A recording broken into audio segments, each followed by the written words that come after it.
¿Qué tal, doctor? Hola, doctor Gary. Buenas tardes. Lo invito a este programa, realmente es un honor tenerlo aquí en este diálogo con el doctor Gary Rincón. Y para la audiencia, para que lo conozca, el doctor Ricardo Evangelista Herrera es un médico cardiólogo egresado de la Universidad Autónoma de Aguascalientes, como cardiólogo de la Universidad de Guanajuato, máster en cardiología oncológica de la Universidad TED de España. Aparte tiene un máster en educación por la UVM, es profesor de cardiología para la Universidad Autónoma de Aguascalientes, además de miembro de diferentes sociedades como la Sociedad Americana del Corazón, la Sociedad Europea del Corazón y de la Sociedad Aguascalientenses de Cardiólogos.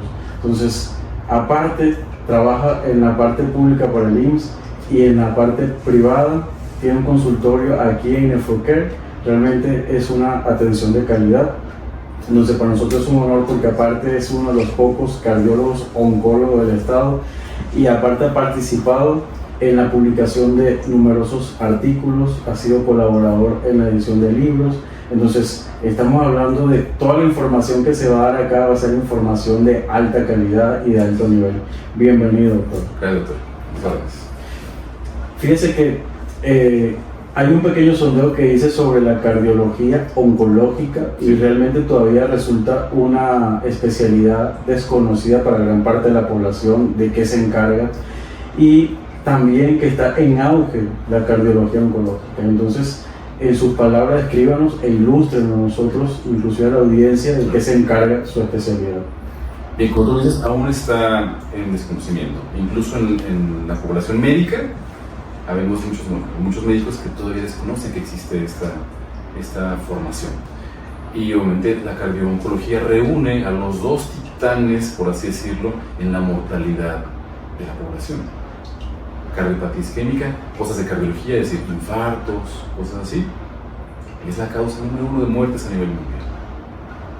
Cánceres, en sus diferentes presentaciones, siempre, sobre todo en los últimos 20 años, va en aumento la incidencia, prevalencia y mortalidad de muchos de los cánceres. Afortunadamente ya hay tratamientos quirúrgicos, radioterapia, quimioterapia, que han logrado un cambio radical en el pronóstico de varios de los cánceres. Todavía hay algunos que todavía son siempre un problema.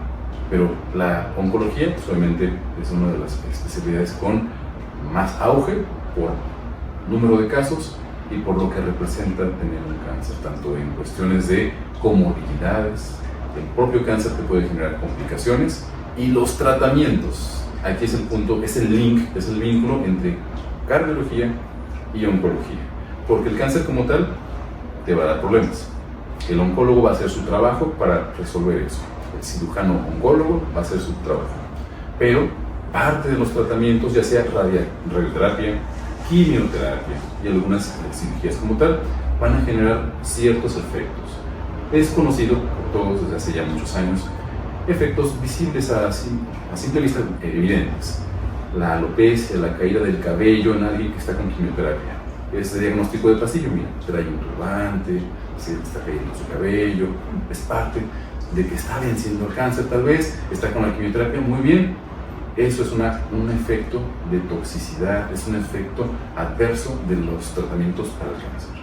Pero así como vemos evidente en el cabello, en la piel, náuseas, vómitos que sufren los pacientes que están con quimioterapia, también hay un efecto adverso en el corazón. Eso se llama cardiotoxicidad. Es el efecto adverso de las quimioterapias o tratamientos, porque no solo es quimioterapia, los tratamientos para el cáncer, pero afectan al corazón. Entonces, tenemos población que tiene cáncer, digamos, predominantemente los adultos mayores. Esos adultos mayores tienen sus factores de riesgo. A lo mejor ya son hipertensos, algunos son diabéticos, algunos ya tienen algún problema cardíaco.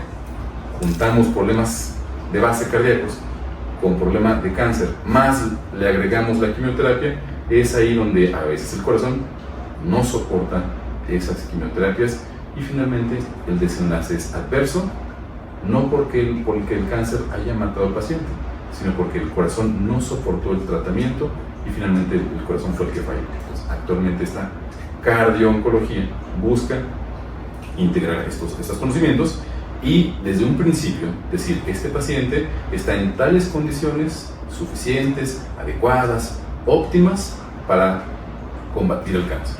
Y luego el seguimiento. Bien, dimos un tratamiento de quimioterapia, cada cáncer es muy específico, el oncólogo es el maestro en eso, y bueno, el cardiooncólogo va a hacer, bien, esta quimioterapia tiene alto riesgo de generar arritmias, generar hipertensión pulmonar, generar debilidad o insuficiencia cardíaca como tal, y otras múltiples complicaciones de la quimioterapia o radioterapia en el corazón. Es ahí donde debemos detectarlo oportunamente y en algunos casos dar un tratamiento médico cardiológico para que el corazón esté en mejores condiciones y lo más importante, que logre terminar su quimioterapia. O sea, el objetivo del cardiooncólogo es favorecer que el corazón sea capaz de continuar la quimioterapia de los pacientes y no suspender un tratamiento oncológico. Es la prioridad, no suspender un tratamiento oncológico, que obviamente de ahí viene el pronóstico del paciente, pero requiere la base cardiológica para lograrlo. Perfecto, nos dio un paseo realmente por todo lo que es la especialidad, desde la sensibilidad de por sí del paciente en una condición de cáncer, donde puede ser afectado el órgano directamente como por un síndrome paraneoplásico o secundario tratamiento, ya sea farmacológico, como las quimios o las radiaciones. Entonces, ¿cuáles son las estrategias en concreto que se usa, en este caso que usted pueda usar, para determinar que un paciente pueda continuar o que en algún momento se presente la condición que sea ineludible, que un paciente diga, sabes que no va a soportar y ese paciente hay que hacérselas más espaciadas o suspenderla? Entonces, ¿qué estrategia tiene para determinar ese riesgo? Bien, cada cáncer, cada quimioterapia o cada tratamiento para el cáncer tiene un protocolo establecido, pero a grandes rasgos podemos decir que lo ideal es que el oncólogo ya detectó el cáncer y antes de iniciar una quimioterapia de alto riesgo cardiológico sea valorado por por lo menos un cardiólogo.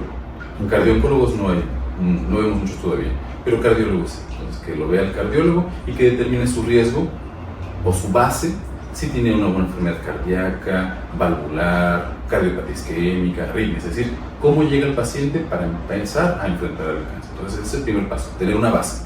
Siguiente, dependerá del tratamiento. Hay unas quimioterapias con alta posibilidad de cardiotoxicidad, entonces esos son los que requieren una vigilancia estrecha. ¿Vigilancia en qué? Clínica, cómo estás, cómo te sientes, datos de falla cardíaca o arritmias. En la consulta, preguntar si hay palpitaciones, si hay disnea o falta de aire, si hay edema o hinchazón de los pies, cosas así, dolor torácico, cosas así, descontrol de la hipertensión que ya tenía, cosas así. Siguiente, determinar con un estudio de imagen, ya sea un ecocardiograma Doppler para determinar la fuerza del corazón, el tamaño del corazón y las situaciones de funcionamiento cardíaco. Parámetros bioquímicos.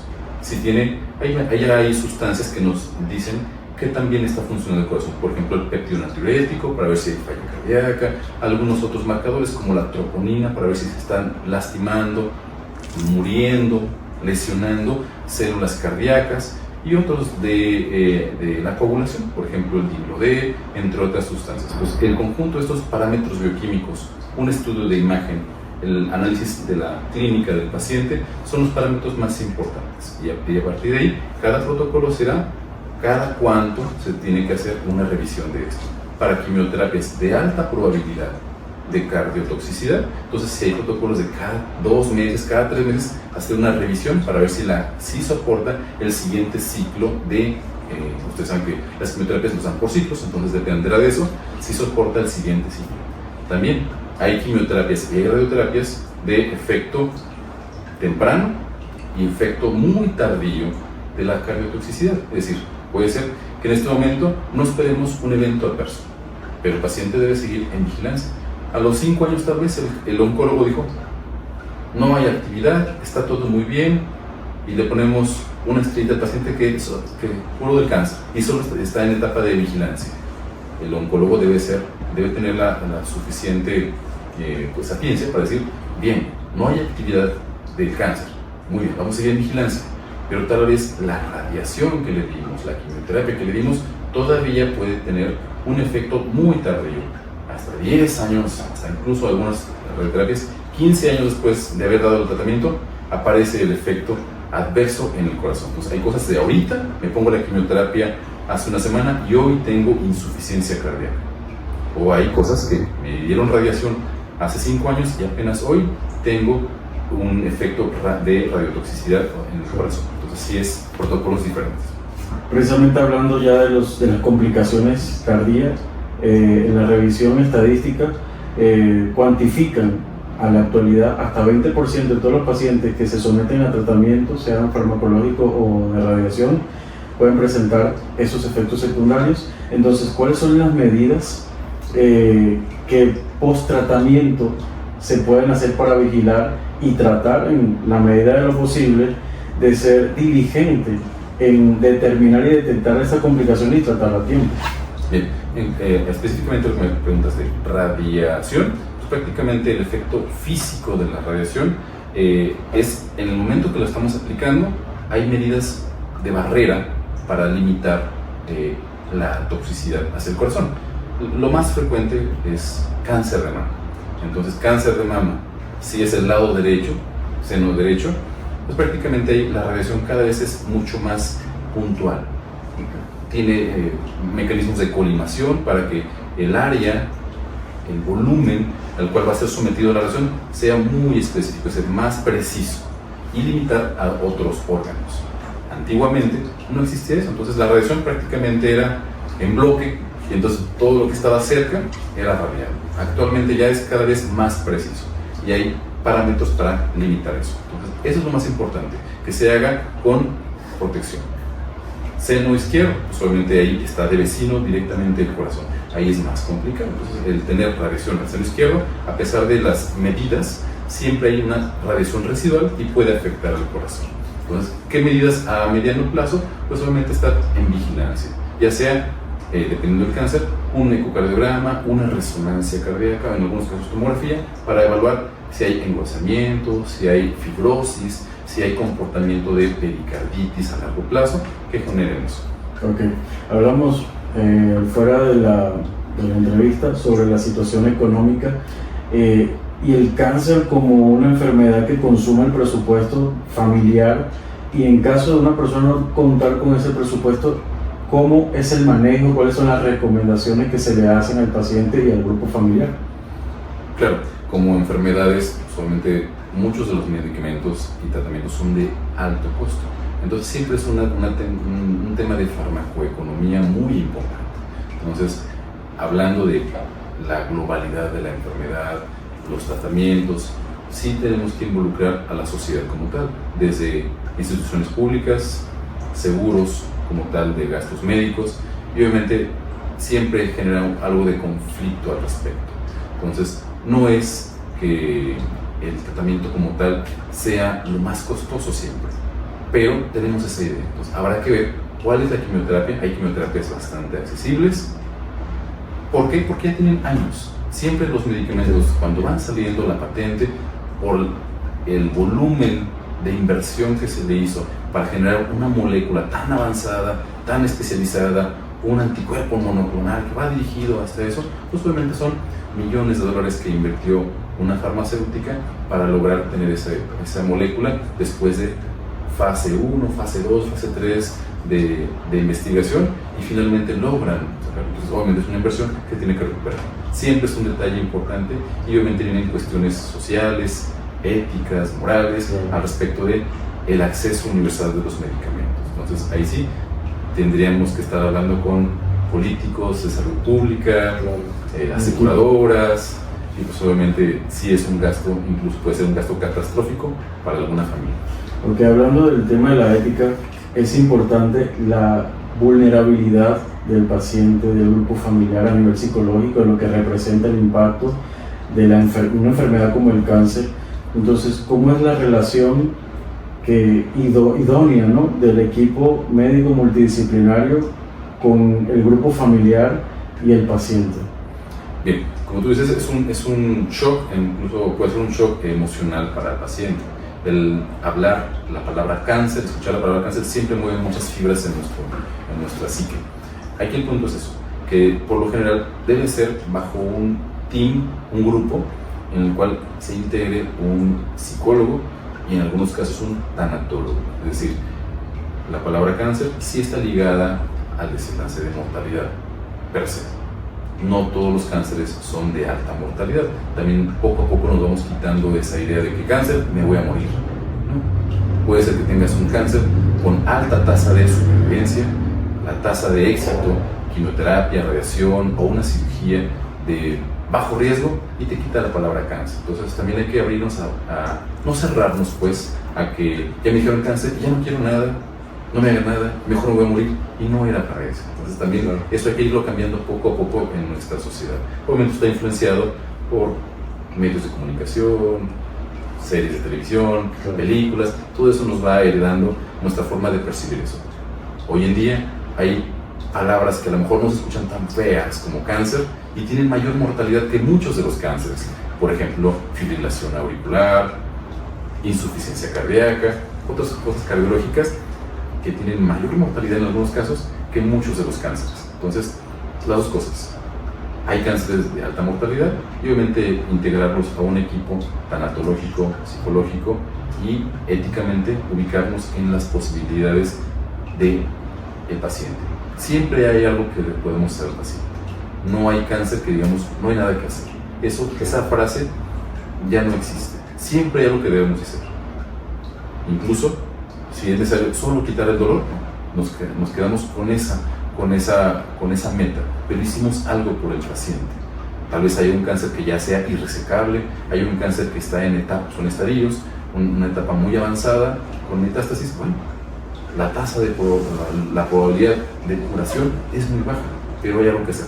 Podemos mejorar su calidad de vida, tal vez de gluten, puede alimentarse mejor, tal vez mejoramos su calidad en la respiración, tal vez mejoramos su capacidad de comunicación, o tal vez nos conformamos con quitarle el dolor, pero siempre hay algo que hacer. Y obviamente integrar a la familia en eso es primordial, porque a veces sufre el paciente, sufre porque les deja una carga a ellos, y los familiares pueden pasar años en los que no se recuperan económica, emocionalmente de ese golpe del cáncer. Pues muy importante, y sobre todo el punto de vista esperanzador de cómo usted lo ve. Entonces, en este orden, ya para despedirnos, un consejo para las personas que actualmente están atravesando el proceso de la enfermedad del cáncer, para ellos y para su familia. Bien, mi sugerencia sería, mi recomendación sería no darse por vencido. O sea, la resiliencia en el paciente es muy importante, obviamente con una base científica, o sea, acompañado de su médico como tal de cabecera, ya sea oncólogo, cardiooncólogo, su hematólogo. Su médico de cabecera debe darle la información suficiente, es decir, debe haber una buena mano. 2, el apoyo familiar y social es de vital importancia. Alguien solo no puede con esto, pero tenemos nuestra familia, amigos, pareja, ¿nos ayudan? Eso definitivamente nos ayuda. Entonces, el mensaje es para los familiares y para los pacientes. Siguiente, siempre hay algo que hacer. Entonces, busquemos qué más podemos hacer por este paciente y no darnos por vencido. Y bueno, para todos hay algo que se puede hacer. La otra cuestión es no pensar en la palabra cáncer como muerte. No es sine qua non eso. Entonces, hay que irlo cambiando poco a poco. La otra cuestión es, en lo posible, disfrutar la vida. Se ha demostrado que sonreír, disfrutar la vida un poco, eso mejora tu posibilidad de vencer alguna enfermedad grave como el cáncer. Entonces, mantenerse optimista, buscar un refugio emocional, mental, espiritual, cada quien en sus religiones, pero sí es algo importante. El deporte, la actividad física, aquellos que por su cáncer tienen cierta limitación, pero pueden disfrutar de alguna actividad física, siempre es bueno que se mantengan activos. Obviamente la alimentación saludable es primordial. Doctor, muchas gracias. Realmente nos ha proporcionado una información súper valiosa, aparte del interés que representa no solamente para la comunidad médica, sino para toda la población en general, cuando realmente hasta reciente vean como el cáncer como algo catastrófico, y que los médicos empiecen a hablar de esa manera con un mensaje de esperanza, con un mensaje de que hay cosas que se están haciendo incluso a nivel de innovación tecnológica y científica y a nivel de calidad humana. Entonces realmente le agradezco mucho en nombre de todas las personas que están escuchando esa extraordinaria calidad humana con que aborda su trabajo y una enfermedad tan sensible. Y a todas las personas que escuchan, gracias por hacer este espacio posible, por sugerencia, este espacio donde todos los temas convergen, que es Tu Diálogo con el Dr. Gary Rincón. Muchas gracias. Un placer, doctor.